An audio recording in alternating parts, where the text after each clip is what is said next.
The most inferior representatives of humanity might hide their own crimes behind the words, "I was merely following orders," presenting their counterfeit helplessness as a virtue and elevating cruelty to bravery.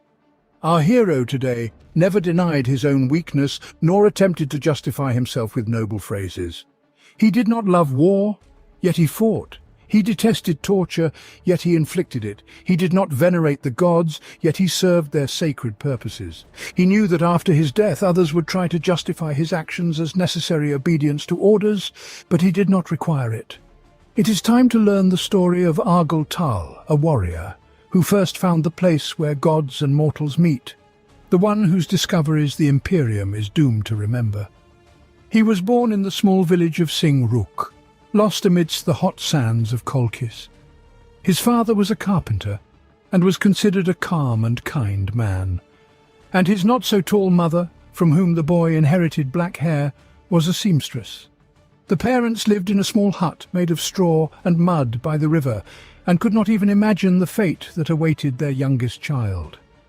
The name Argel Tal in the local dialect means the last angel. He was so named because the boy was the last child in the family. He had 4 older sisters who wept when their brother was chosen to become a future legionnaire. The youngest girl, Lakeisha, gave Argel Tal a necklace which he wore on his wrist even decades after his elevation. The recruit himself could not understand his relative's suffering, as he knew that there was no higher honor than to become an emperor's angel. To take Argel Tal into the Legion, Erebus, who already then held the position of chaplain, came to his parents' home. The boy's mother asked the Space Marine to introduce himself before she handed over her son. Argel Tal later suspected that the courage and resilience were, to some extent, inherited from his mother, despite all the changes that occurred to him. The 17th Legion's base was located on Colchis. The children were not torn from their home planet. On the contrary, they were only more deeply immersed in the culture and existing beliefs. In the initial stages of training, 10-year-old Argel Tal was under the supervision of apothecary Turion, who monitored the implantation operations and the maturation of new organs. In addition, the Space Marine explained to the boy the phenomenon of the changes happening to him and mentally prepared him for the deadly trials. One of the first complex episodes in shaping the young recruit was meeting his own Primarch.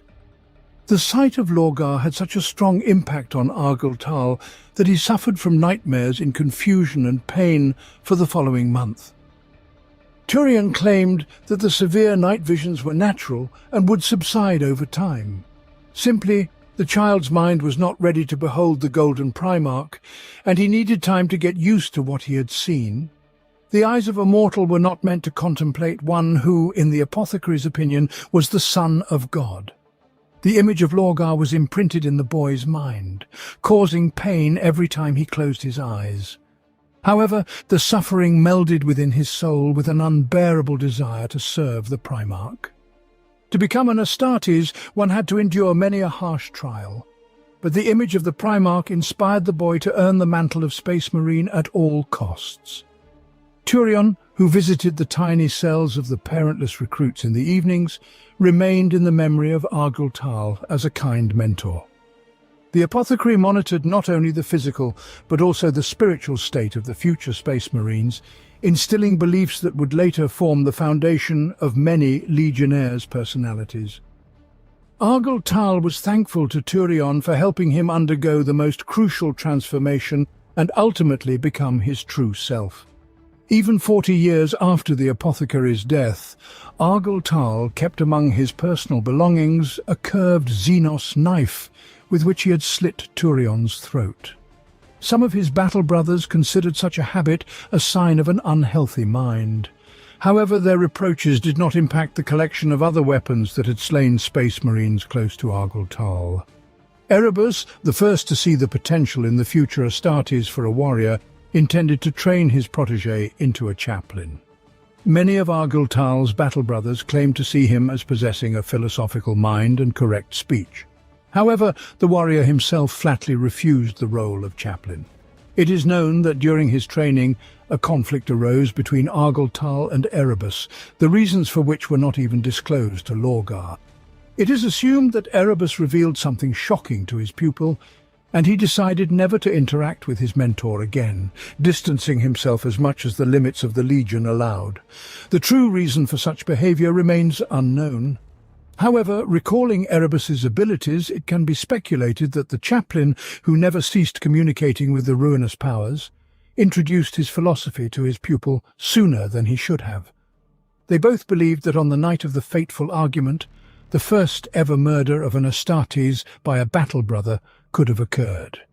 Perhaps if not for the disagreements with Erebus, Argel Tal might have been among the most distinguished chaplains.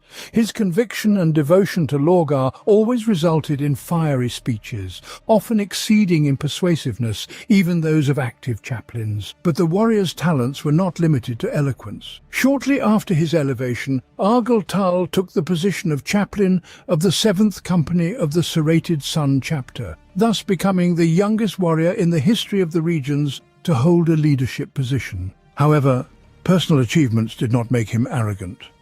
Argel Tal skillfully found common ground with the mortal participants of the expedition and appeared friendlier than any other space marine. According to witnesses, after his elevation, he did not lose his humanity, and perhaps for this reason was able to understand people well.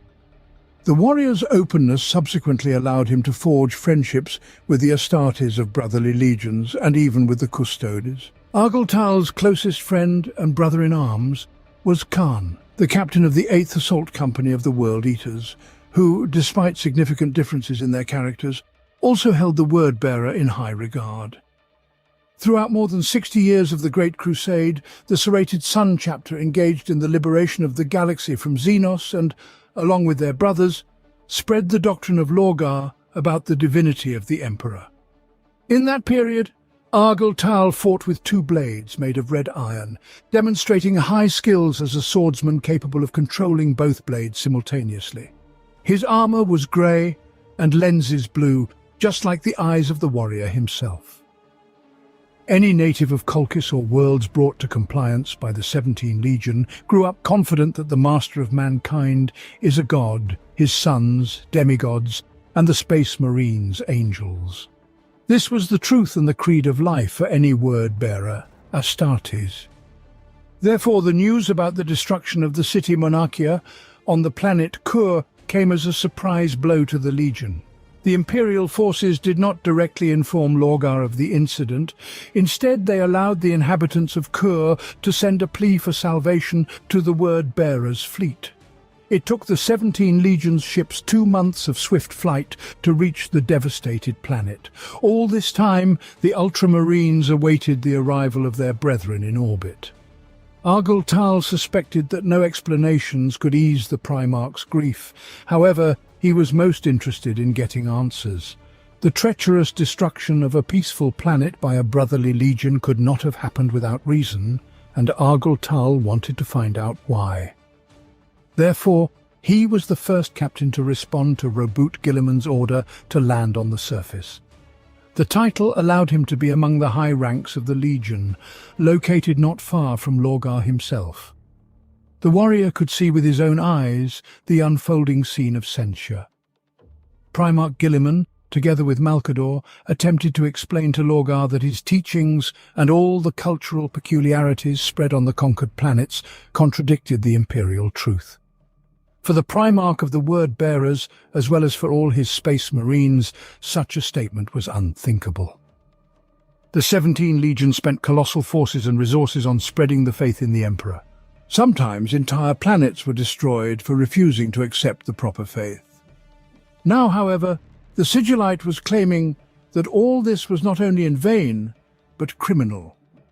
The Word-Bearers, recruited from religious societies and even more immersed in faith after their elevation, could not comprehend what was said.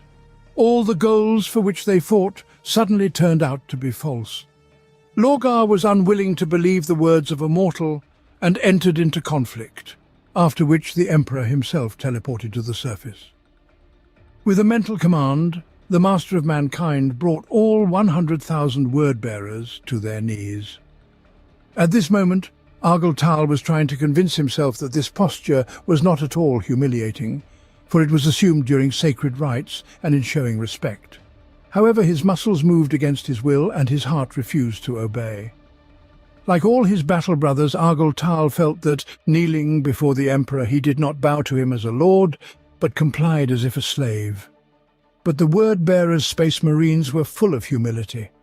What could offend many other legions did not hurt their pride. However, when the Emperor ordered to kneel Lorgar, and for the regular Astartes of the Ultramarines to rise, Argel Tal felt a furious rage. The captain was outraged that his Primarch was forced to endure such humiliations, especially in the presence of another legion. As if the destruction of Monarchia and the hundreds of thousands of its inhabitants were not enough. The Emperor declared the Word-Bearers the only legion that had disappointed him. Others, even less numerous forces, conquered planets much more effectively, whereas the 17 Legion wasted resources on the imposition of beliefs.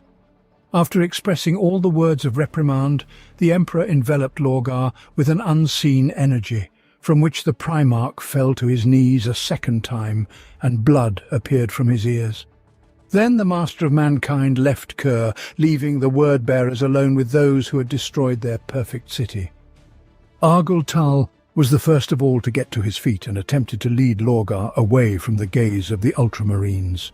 The Primarch cried out in despair to the heavens, and the captain did not want outsiders to witness this scene. However, when Guilliman announced the Emperor's last directive, Argel Tal could not contain his emotions and winced at the anticipation of his Primarch's rage. The Word-Bearers Legion was assigned 20 warriors of the Adeptus Custodes, whose mission was to observe and report back to Terra. An enraged Lorgar lunged at Guilliman, striking him in the breastplate. No fight ensued, although the Word-Bearers, like the Ultramarines, raised their bolters. Later, Argel Tal confessed that he gave the order not to shoot only out of necessity. In truth, he wished for a shot to be fired and for the Ultramarines to pay for the humiliation wrought. However, Lorgar's anger turned to a sense of shame, and he commanded the 17 Legion to retreat to the transport shuttles. Already aboard, Argel Tal noticed movement on the surface, despite the instruments indicating no sign of life. The Space Marine halted the transportation and returned to the surface to find out who he had seen. Making his way to the slopes of the nearest craters, the captain discovered a woman who turned out to be the sole inhabitant of Monarchia, having survived the attack by the Ultramarines.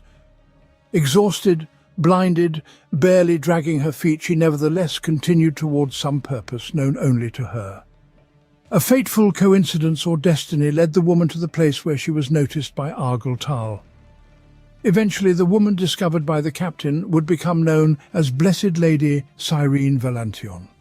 At that moment, no one could imagine that a woman dying from exhaustion, whose legs were likely facing amputation, would acquire the glory of a living martyr and confessor of the 17 Legion. The cultures of Kur and Monarchia were not sufficiently reflected in imperial sources. However, from the fragments available, it can be gleaned that before the tragedy, Cyrene Valantion fulfilled the role of a priestess of Shul Asher. Considering that Lorgar called Monarchia the ideal city, it is logical to presume a connection between the activities of the priestesses and the cult of the Emperor. Yet, there is no confirmation of this theory. The Shul Asher wore red garments made of simple fabric, and touching the cult's very ministers themselves was considered blasphemous. It is highly likely that their role in the society of Monarchia was also connected to providing moral support, as Cyrene Valantion possessed eloquent speech and skills in dealing with those in difficult situations. This, along with the girl's blindness, which occurred as a result of the city's bombardment, made her the ideal interlocutor for Astartes, who found themselves perplexed after the Emperor's reprimand. In the 2 weeks that the fleet aimlessly lingered in orbit, Argel Tal visited Cyrene Valantion 3 times and shared his thoughts with her. The girl's questions seemed naive to the captain. However, she asked precisely what he himself did not want to think about. Cyrene led the Space Marine to realize that the burning of Monarchia provoked not sorrow in him, but hatred. And most terrifyingly, after the conversation with the woman, Argel Tal allowed himself to think for the first time that he might be capable of hating the Emperor.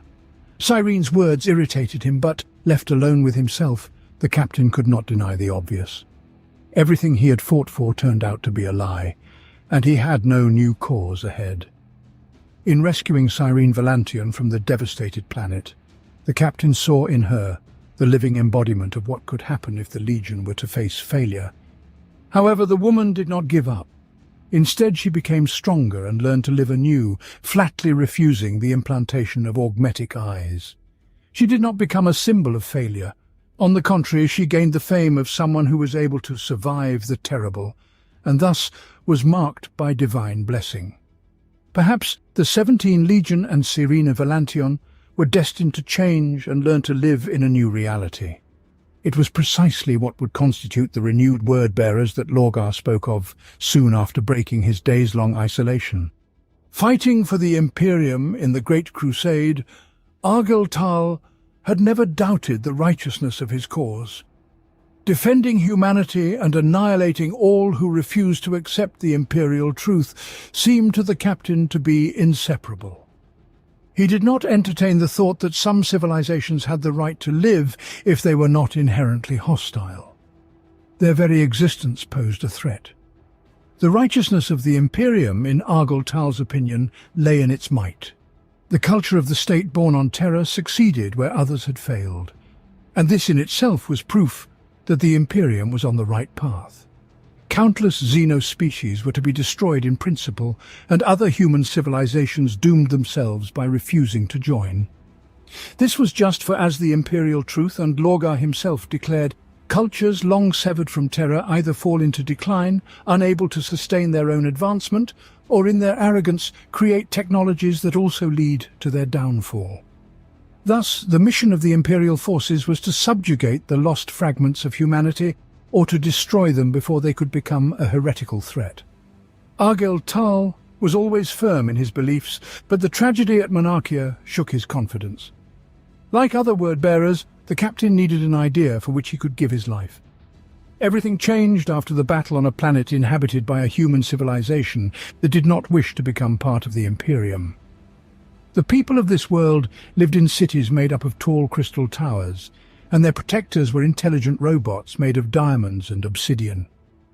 The battle proved so arduous that the Adeptus Mechanicus automata and even several Custodes warriors came to the aid of the word-bearers. Fighting together, the Imperial forces achieved victory, but the Primarch insisted on celebrating the triumph solely with the Space Marines. Contrary to the Custodes' demand to oversee everything, as the Emperor had wished, Lorgar bluntly sent the observers back to their ships. The Primarch spoke of an ancient faith in a pilgrimage, of an idea to find a place where mortals could meet the gods. Lorgar decided to start this grand journey from Colchis. Nearly 7 decades later, Argel Tal had the chance to return home. The transition took 4 months, during which the captain immersed himself in the philosophy of the old faith, conversed with Cyrene Valantion, and regularly took part in the training cage against Custodian Aquillon. Like other Emperor's bodyguards, the Custodians was not predisposed to brotherhood or friendship, but he was a formidable opponent, and Argel Tal admitted that there existed a mutual respect between them. The desire to follow Lorgar's ideas occupied the captain's soul, although at times he felt guilty for no longer taking part in the expedition. Reading reports of the Legion's failures within the Imperial army, Argel Tal felt discomfort, knowing that the presence of his 7th Company could have changed the outcome of battles. But the Serrated Sun chapter was obliged to support the Primarch in all his endeavours. Argel Tal's first task after returning to Colchis was to accompany Cyrene Valantion to a meeting with Lorgar. The situation was complicated by rumours that had spread after the tragedy at Kur, which had made Cyrene a saintly martyr in the eyes of the common people. The inhabitants of Colchis, who had been raised for millennia under theocratic rule, considered the woman blessed with divine grace and wanted to touch her in a superstitious hope of obtaining luck. Explaining to Cyrene her significance to the people, Argel Tal confessed that he himself held a religious reverence for her. In the period between the burning of Monarchia and the proclamation of the new creed, only Cyrene Valantion helped Argel Tal and some other space marines not to lose their life's direction. However, after meeting with the Primarch, the woman's role became even more prominent. Moving through the square in the centre of the capital, the Astartes, according to long-established tradition, shared scrolls from their armour with the joyous citizens. People considered receiving such a parchment a blessing and surrounded the warriors with a multitude of thousands. The mortal woman to whom Argel Tal gave his scroll informed the captain that from that day onwards she would name her son after him. The Space Marine was embarrassed by such an honour, but wished the woman and her infant luck. At the meeting with the Primarch, Cyrene Valantion was given permission to become the confessor of the Legion and to travel with the serrated Sun chapter. Yet the woman was not the only reminder of Monarchia. The Primarch told Argel Tal that he was grateful to him for his help, as it was the captain who first rushed to raise the father from the ashes of the burnt city. According to the Primarch, Corferon lied as if he did not remember the name of Argel Tal. However, Erebus remembered him. This news greatly surprised the captain, as he thought that the first chaplain still harboured hatred for him due to past disagreements. However, facts indicated otherwise, though Argel Tal himself was not about to forgive Erebus for what their paths had once diverged over. In addition, Lorgar declared that it was the serrated Sun chapter and its flagship De Profundis that had the honour of becoming a sanctuary for the Primarch, who did not want to be found. For the next 3 years, the word-bearers, divided into several expeditions, fought on various fronts of the Great Crusade. The Legion was replenished with new recruits at an unprecedented pace and fought with the highest efficiency, but the successes were merely a cover for Lorgar's true goal. While units led by Erebus and Corferon brought new worlds into compliance, the Primarch, along with Argel Tal, was engaged in the search for the truth. The final stop of the journey of De Profundis was Cadia. At that time, the world was populated by wild tribes. Astropaths and the Primarch heard voices emanating from the planet that called Lorgar by name. To the modern researcher, it may seem that Cadia, albeit remote but a known world, was always close to the main regions of the Empire. However, in the times of the 30th millennium, this was not the case. Being in orbit around Cadia, Argel Tal was shocked by the fact that it was at least a light year's journey to the nearest Imperial fleet. The inhabited borders of the Imperium were even farther. Lorgar became the Primarch who led his ships as deep into the unknown space as no one before him had. Behind Cadia raged a massive warp storm, which was soon to become known throughout the galaxy as the Eye of Terror. During that period, no one could have predicted that it was the warp rift, rather than the planet itself, that constituted the final destination in the search for truth. Cadia turned out to be a world of paradisiacal nature. However, its green forests and warm coastal regions did not attract the local inhabitants. The wild tribes dwelled in the rocky wastelands, much to the surprise of the word-bearers and the custodes accompanying them. The fact that the speech and primitive writing of the natives were understandable to the natives of Colchis was somewhat alarming. Yet Argel Tal convinced himself that what was happening was normal, because he wished success for Lorgar in his quest for truth. The closer the Primarch got to the savages and the more strange coincidences were revealed, the stronger Argel Tal's fears grew. The custodes, who could not understand the speech of the natives and deemed it necessary to exterminate the local tribes as soon as possible, heightened these apprehensions. The opinion of the Emperor's bodyguards was based on the fact that the locals, who had violet eyes, were either mutants or people corrupted by the warp. Therefore, they posed a threat. Argel Tal, however, was convinced that it was necessary first to find out the truth, and only then proceed to the slaughter. The word-bearers spent several weeks among the primitive huts of the Aborigines. During this time, many other tribes flocked to their landing site, following the instructions of the shamans. It took considerable effort for Argel Tal to mollify the anger of the custodes, who were outraged by Lorgar's behaviour. The captain was the only one among the Astartes who managed to earn the respect of the custodians, and they listened to his words, despite their distaste for the savages' customs. Since landing on Cadia, Lorgar had spent time in the company of a local woman, Ingethil. She interacted with the Primarch without fear and coordinated the movement of the Aborigines. The woman promised Lorgar Aurelian answers, but to receive them, the Primarch had to participate in the mandatory ritual. Lorgar feigned indifference to the announced ceremony and tried to demonstrate only scientific interest. However, even this was enough to anger the custodes. The Emperor's bodyguards insisted that these superstitions did not warrant consideration, and encouraging such actions was yet another crime of Lorgar. No one but Argel Tal tried to calm the custodes. On the contrary, some word-bearers incited philosophical disputes about religion, ending with the custodes leaving the room to avoid starting a fight. But sometimes Argel Tal's patience ran out, and he harshly responded to his new comrades, whose blindness did not allow them to see the great prospects of Lorgar's plan. However, on the night when Ingethil promised to explain who was calling out the Primarch's name from the warp storm, Argel Tal's conviction in his father's righteousness wavered. Along with the custodian Vendatha, the captain arrived in a cave where Lorgar was observing the pagan ritual. 9 human victims were impaled on stakes, while the naked Ingethil danced beside them. Argel Tal noticed Colchian runes on the woman's body, as well as the emblem of the Serrated Sun chapter. Yet this did not mitigate the nightmarish reality unfolding before them.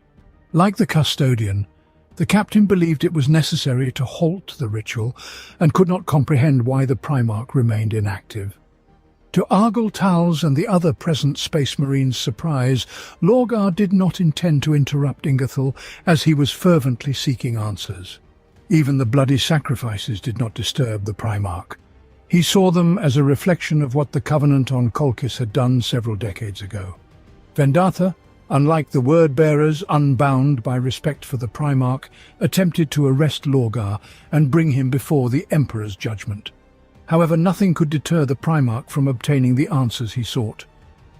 In the ensuing struggle, the custodian killed 3 Space Marines, including the Master of the Serrated Sun chapter, and turned his weapon against the Primarch, after which he was severely wounded by Argel Tal.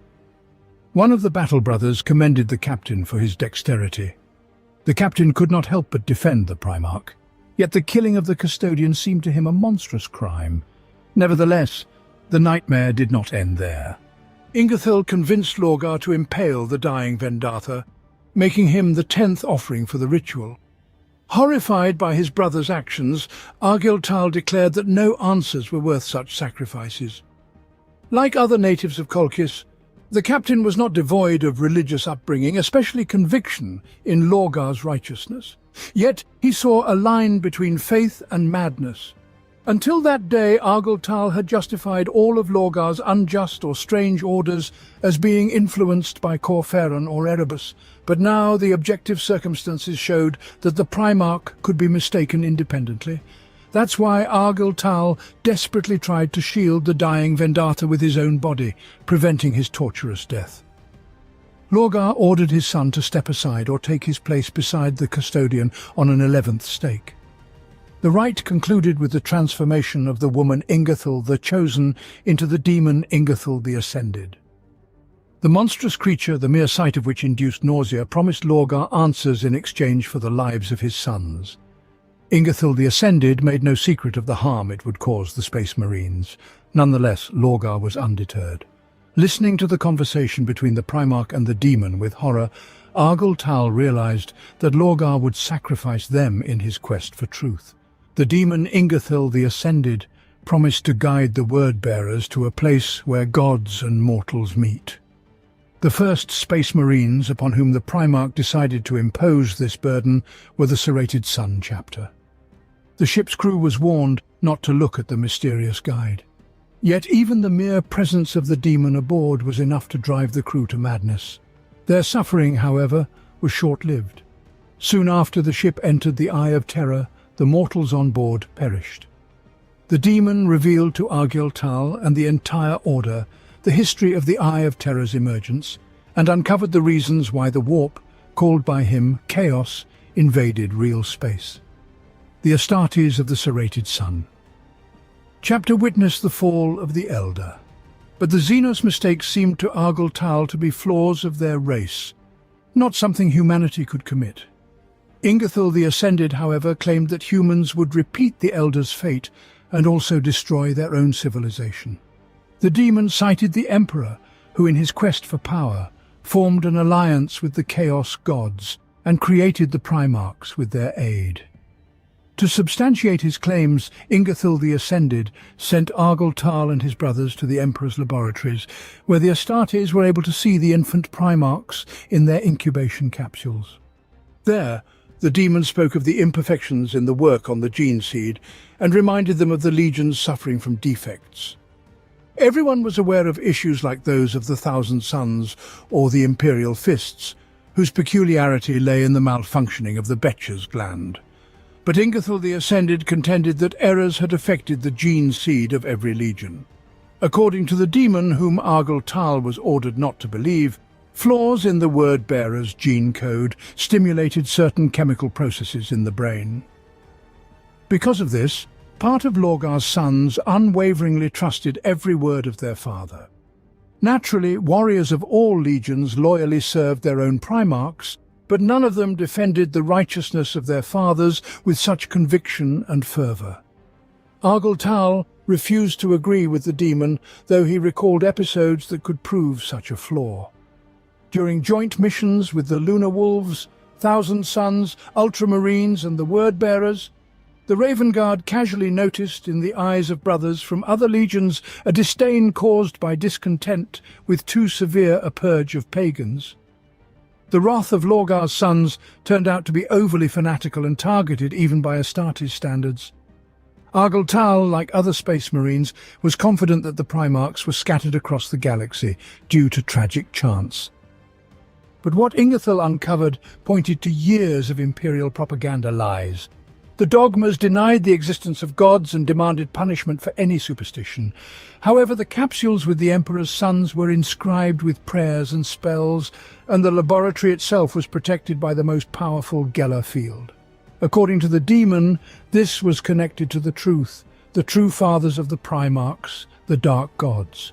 The entities that gave the Emperor the power and wisdom to create sons were deceived. The Master of Mankind betrayed those with whom he made the deal, did not want to return the Primarchs, and, expecting the wrath of the gods, tried to shield himself from them with a Geller field. Argel Tal understood that the time when the demon brought them to the laboratory was not chosen by chance. The very catastrophe was supposed to occur in the eyes of the word-bearers. But even forces as mighty as these required assistance to break through the psychic barrier. Then, the captain of the 7th Company of the Serrated Sun chapter drew his dual blades of red iron and struck the field generator. The protection of the Primarch's incubation capsules was destroyed. Streams of energy, as well as the Emperor himself, burst into the laboratory. The warp currents carried the sons of the Master of Mankind to different parts of the galaxy, while Argel Tal's squad returned aboard the Orpheo's Lament. The demon insisted that the Geller field was a barrier between those who bear the word and the desired truth. The example of what happened in the Emperor's laboratory was meant to convince Argel Tal of the demon's honesty. Yet the Space Marine understood that to lose the field meant to perish. Devotion to Lorgar and the desire to actualize his ideas triumphed. Realizing the full risk, Argel Tal ordered the destruction of the Geller field generator. 100 Astartes were instantly attacked by a force they did not even have the chance to see. Ingerthal the Ascended struck down one Space Marine after another, depriving them of life and proclaiming the arrival of others like itself. Argel Tal felt as though both his hearts were torn apart, and something cold and foreign invaded his body. The warrior died, but the last thing he managed to see before death was a fallen chaplain of the Order, now rising from the dead. When Argel Tal opened his eyes again, all his brothers were already on their feet. They did not feel as before, but they were whole, and their hearts beat once more. All the Space Marines remembered the horrors of death and discussed them with each other. However, They found no explanation for what had happened. Argel Tal felt as if hundreds of parasites writhed in his veins and someone else was looking at the world through his eye sockets. Yet the captain was alive, and that meant he bore responsibility for his battle brothers. The mortal crew of the Orpheus Lament wasn't merely killed, but exsanguinated.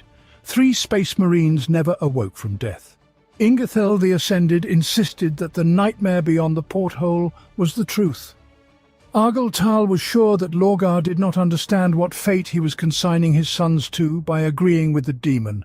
However, the captain remembered his supposed genetically ingrained loyalty, and now did not know if he could have disbelieved the Primarch, had he truly lied to his face. Over the following 7 months, the surviving Space Marines fought for existence aboard the ship adrift in the warp. Supplies and water were spoiled, so the only way to quench their hunger was the desiccated bodies of the crew and less fortunate battle brothers. The Astartes fought, attempting to drink each other's blood. They killed the weakest and consumed their flesh. Months of real hell stretched unbearably long, and in the end, only 37 warriors remained alive. When the Orpheus Lament managed to escape the warp and was picked up by the De Profundis, extremely emaciated sons stood before Lorgar, almost having lost hope for salvation. Argel Tal was happy to learn that the father had been waiting for his return from the Eye of Terror all this time. However, in real space, the absence of the Orpheus Lament had lasted for less than a minute.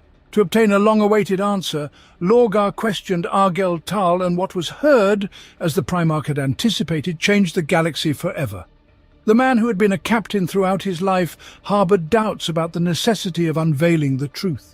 Even standing at the capsules of the infant Primarchs, Argel Tal was not entirely convinced that humanity was ready to hear the harsh truth. However, now before Lorgar stood a son, who had undergone unique transformations. At first glance, a barely noticeable difference manifested over the course of the conversation, and the Primarch realized those who survived on the Orpheus Lament would never be the same, just like the Imperium, whose fate was altered by the truth they uncovered. Recounting his adventures, Argel Tal several times defied Lorgar, spoke disdainfully of the higher captains of the Legion, and laughed with 2 voices. The enlightened Primarch guessed that now another soul lived within his son's body, but did not understand its nature, and demanded the Space Marine to control himself.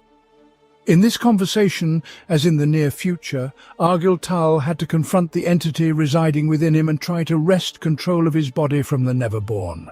The captain told Lorgar that according to the demon, the real changes would occur with him and the other warriors of the Serrated Sun chapter, when the galaxy would be ablaze with fire.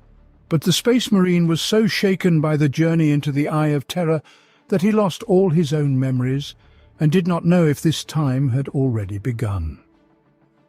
After conversing with his father, Argel Tal came to his senses. However, the feeling, which he himself identified as fear, did not disappear. The presence of another in his body frightened the captain so much that he was ready to utter his final words. But the Primarch ordered him to wait for the end of the story.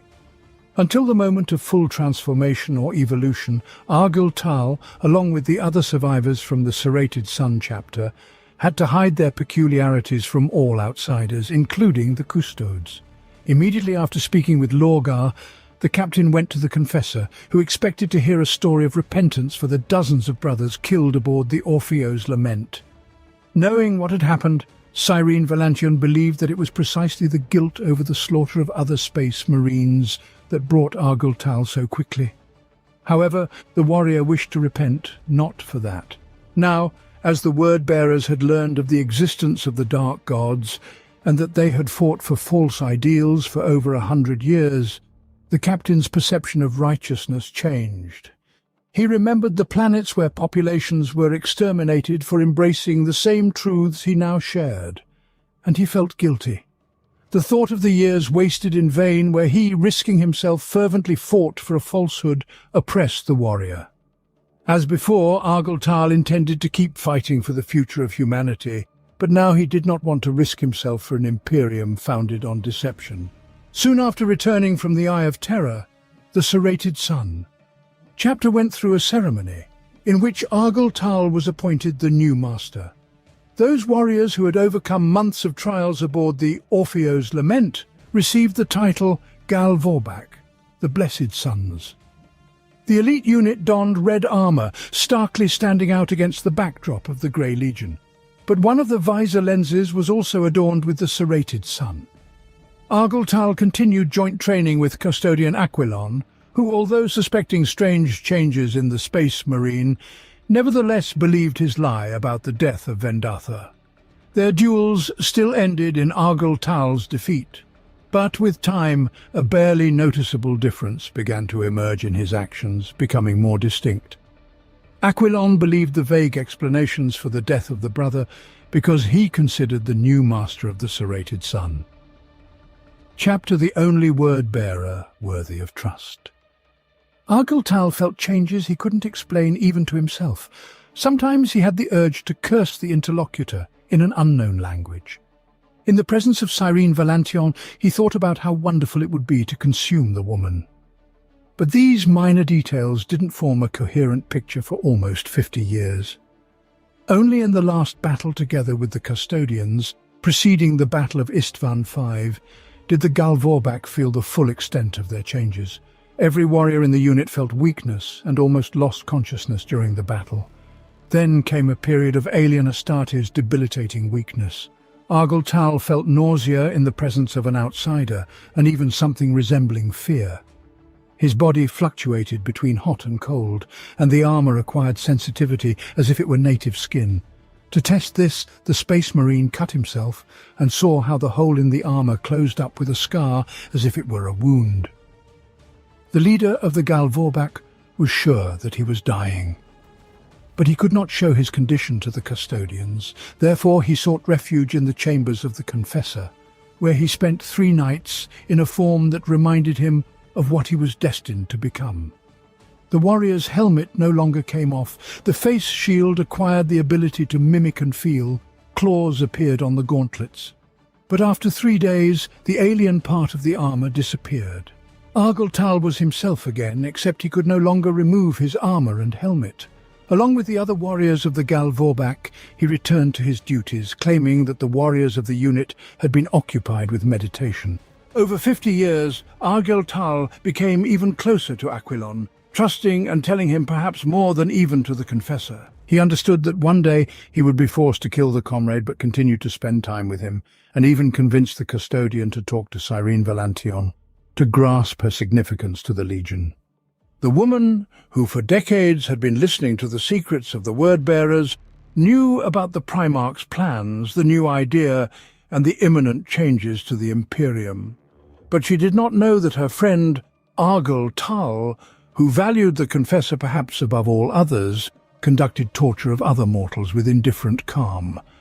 The custodians, noticing oddities in the Legion, could not help but report them to Terra, but the messages were distorted by means of dark rituals. The chaplain of the serrated sun read prayers over the crucified astropaths, who had been tortured for weeks before the unfortunate souls perished from agonies and chaos-inflicted diseases. This dreadful process occurred under the watchful eyes of Argel Tal, who believed he was duty-bound to personally witness the evil committed by his command. In this manner, a total of 64 individuals were annihilated. On the eve of the battle at Isstvan V, where the forces of Horus were to attack the Loyalists, the leader of the Gal Vorbak heard for the first time the entity that had slumbered within his body for 5 decades. Inside his consciousness spoke Raum, a demon claiming to have penetrated every cell. Recalling those unfortunate enough to become a vessel for the Neverborn, one remembers terrible images where humans are used as containers, maimed and die in excruciating pain. However, the Gal Vorbak did not suffer such a fate. Raum offered Argel Tal a symbiosis, a partnership in equilibrium, alternating possession of their shared body. For many others, such a deal would have ended in deceit by the Neverborn, with the gravest of outcomes. Yet, those who dwelled within the Gal Vorbak proved true to their word. During the battle at Isstvan V, returning from the Eye of Terror, they allowed demons control for the first time. leading to the transformation of the word-bearers into a form later seen in various battles across the galaxy. Argel Tal once again felt his armor as his own skin, his legs turned into hooves, leathery wings burst from his back, and horns sprouted from his helmet. In such a form, the warrior was much stronger than regular space marines, whom he could easily tear apart with his claws. All the Gal Vorbak underwent a similar change. Their armors were covered in spikes and growths, their heads in helmets turned into monstrous maws, weapons fused with their arms. However, even this increased power did not guarantee invulnerability in battle. The Raven Guard at Isstvan V managed to destroy one of the Gal Vorbak using a flamethrower. Argel Tal felt the death of a comrade from another part of the battlefield. Raum shared in this loss as well. It is believed that the Gal Vorbak were in symbiosis, not with different demons but with one, divided into several fragments. However, no evidence supports this claim. Argel Tal monitored the battle from the depths of his own body, while Raum occupied the dominant consciousness. Decades of silent acclimatization to one another made the exchange of roles a simplest process. Gaining freedom of action, the Neverborn revelled in battle, drank the blood of enemies, and devoured their flesh. Raum enhanced even the lightest strikes of Argel Tal, turning a mere attempt to grasp an enemy into tearing off limbs. The demon intentionally caused as much suffering to the opponents as possible, and revelled in these emotions, becoming increasingly ferocious. But the more Raum feasted, and the closer victory loomed, the more distinctly Argel Tal felt the consciousness of the Neverborn slipping away. When the battle concluded, the satisfied demon returned to its slumber, and control over the body was returned to the Space Marine. After a period of uncharacteristic desires and bloodlust, Argel Tal felt used, drained and very tired. However, he was content. The union with the demon had stabilized to such an extent that the Space Marine once again regained the ability to remove his helmet and armor. The warrior no longer felt anxious about the fact that his body was sometimes controlled by an alien entity. An equilibrium had been established between the first generation of the Gal Vorbak and the Neverborn. The Battle of Isstvan V ended with a victory for the Chaos Forces. But in orbit, Argel Tal awaited a new challenge.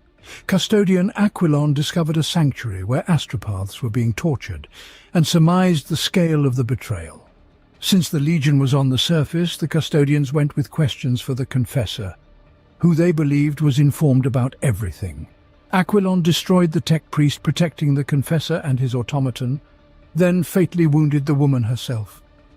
Rushing aboard the De Profundis, Argel Tal vainly tried to awaken Raum to gain strength suitable for defeating the Custodes, but the tired demon did not wish to wake. In the fierce battle, Aquilon and two of his brethren were killed at the cost of several word-bearers, and Raum came into activity only after sensing the scent of Cyrene Valantion's blood spilled on the floor. The woman died in the arms of Argel Tal, and despite her loyalty to the Legion, condemned the warrior's transformation into what he had become in symbiosis with the demon, with her dying breath. Of the day he lost the Confessor whom he had protected for decades, and a companion with whom he had spent many battles and long conversations, Argel Tal retained an electronic tablet with the farewell writings of Cyrene Valantion and Aquilon's golden sword. It is widely known that the weapons of the Custodes are genetically programmed to work only in the hands of their owner. However, Argel Tal found a secret way to hack this system. He fought with Aquilon's sword in hundreds of battles, never revealing how he managed to activate it. Every time he drew the weapon that ended the life of the Confessor, Argel Tal wanted to break it and throw it away, but restrained himself. For such a reminder of his own failure was supposed to also be part of the punishment for it.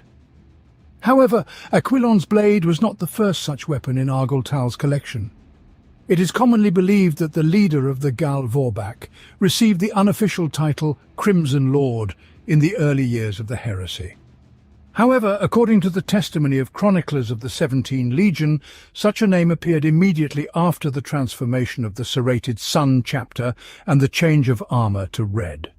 The drop site massacre undermined the Order's strength, leaving only a few dozen fighters from it. Then Argel Tal requested the Primarch to create a new union from among the survivors. The unit, named Valantion, the chapter of consecrated iron, replaced the serrated sun chapter, becoming a symbol of the Legion's rebirth and transformation. During the Shadow Crusade in Ultramar, Argel Tal took his place among Lorgar's trusted officers alongside Erebus and Cor Pharaon. Unlike the other two, however, he managed to prove his sincere devotion to the Primarch and was thus called his most beloved son. Aurelian regretted having sent Argel Tal into the Eye of Terror before venturing there himself. In his view, the Space Marine never became what he was destined to be, being broken by the guilt of not preventing or causing the death of those close to him. Yet, the Primarch was mistaken. Argel Tal and Raum learned to interact harmoniously and trust each other. The Neverborn called the Space Marine a brother, truly cared for his well-being, and even predicted their common death, supposedly destined to occur in the shadow of Great Wings. For a time, Valantion was aboard on the flagship Conqueror, and Argel Tal met with Khan again. Despite their friendship, the warriors disagreed on many issues, including faith, their views on Primarchs, and methods of warfare. Argel Tal disliked the recklessness with which Khan went into battle without a thought for survival. The World Eater, in turn, condemned the ritualistic torture of enemies. It wasn't the act of cruelty itself he objected to, but the purposes and the dark sorcery it entailed, which seemed blasphemous to Khan. Nevertheless, the warriors were not just friends but brothers in arms, having endured not only severe trials together. They often fought in the arena of the Conqueror, chained together following the traditions of the World Eaters. Neither Argel Tal nor Khan saw duels with battle brothers as a means to earn respect. Hence, they often lost to other pairs of opponents. Additionally, according to witnesses, both warriors had similar souls and a sense of humor, making them particularly close. Argel Tal trusted Khan infinitely, and thus asked him to participate in the abduction of Cyrene Valantion's remains from a group of cultists and in the subsequent resurrection of the woman. The idea did not come by itself. Argel Tal was approached by Erebus, who purportedly warned the warrior of the danger. As a skilled manipulator and liar, the first chaplain directed Argel Tal's thoughts so that he believed he had come up with the possibility of resurrecting the confessor himself. Shortly before this encounter, Lorgar had requested Argel Tal avoid interacting with Erebus. But the thought of possibly bringing Cyrene Valantion back silenced rationality. The warrior wanted too badly to rid himself of the feeling of guilt, and Raum's protests, calling Erebus a deceiver, went unnoticed. Argel Tal and Khan went after the confessor's remains. Afterward, they handed her body over to the first chaplain. The resurrection ritual appeared monstrous to the World Eater. 15 slaves shouted the names of demons that might have encountered Cyrene in the warp. Encountered, tortured, pursued, and devoured. In the next stage of the ceremony, mortals began to slam their heads against the table where the shrouded remains of the confessor lay. Watching the proceeding, Khan declared that nothing is worth such abomination. Unbeknownst to himself, the son of Angron echoed the words once spoken by Argel Tal during a ritual on Cadia. A new reality with the revealed truth altered the word-bearer's stance on religious rites, and the price that must be paid for them. Eventually, all the slaves were dead, and darkness shrouded the room. Soon, footsteps and a woman's weeping were heard. Cyrene Valantion was resurrected and no longer blind. The burden of guilt for the death of the confessor no longer oppressed Argel Tal, allowing him to focus on the second part of Erebus's words about the supposed imminent demise of Khan. The leader of the Valantion, previously considering his friend invulnerable, began to worry about the World Eater and monitor his movements during battles. During the battle on Nuceria, the homeworld of Primarch Angron, Argel Tal intentionally fought alongside Khan to protect him in case that very dangerous enemy appeared. The battle was particularly arduous, as their opponents were not only Ultramarines but also from time to time World Eaters who had lost their minds from the butcher's nails. By the end of the fight, Argel Tal and Raum were as exhausted as never before. Even demonic physiology could not regenerate such a vast number of wounds simultaneously. Yet a weakened Argel Tal was satisfied that he had managed to prevent Khan's death. After speaking with his friend, the leader of the Vakrajal remained atop a defeated Titan, where Erebus approached him. Argel Tal tried to convince himself and Raum that the first chaplain could be trusted, for he had returned Cyrene Valantion and warned about Khan. But the demon disagreed and continued to call Erebus a deceiver. For years the coexistence and even brotherhood between Argel Tal and Raum had saved them both on multiple occasions. However, the Space Marine now disregarded the demon's wisdom. Taking advantage of the leader of the Vakrajal's fatigue, Erebus stabbed him in the back. The prophecy that the first chaplain had promised Khan was actually meant for Argel Tal. The moment the strike was delivered, Raum vanished from the Space Marine's body, likely not just returning to the warp, but perishing completely due to the dagger's unique property. Argel Tal himself tried to keep fighting, although his body refused to move and his helmet and armor once again became mere ceramite. Seeing the strength of the dying man, Erebus expressed regret. Such a powerful warrior would have been useful in the battle for Terra. However, according to the chaplain, Argel Tal had doomed himself to death. For Khan, chosen by the gods and the future champion of chaos to ascend, it was necessary to reject everything human, and his friend from the Word-Bearers by his mere existence would have hindered this. With a battle brother at his side, Khan could not have fully transformed into a bloodthirsty berserker. In but one of the myriad possible futures, both warriors could have remained alive, yet in that singular probability, Argel Tal would have had to renounce the idea of reviving the Confessor.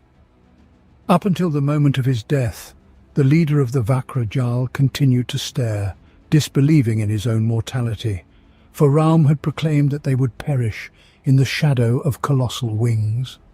It was then that Erebus stepped away from the prone Space Marine, revealing the Imperial Aquila atop the Titan. Argel Tal expended his energy to protect his comrade, trusting in the deceiver's prophecy, and died precision. There was none nearby to thwart the treacherous strike to his back.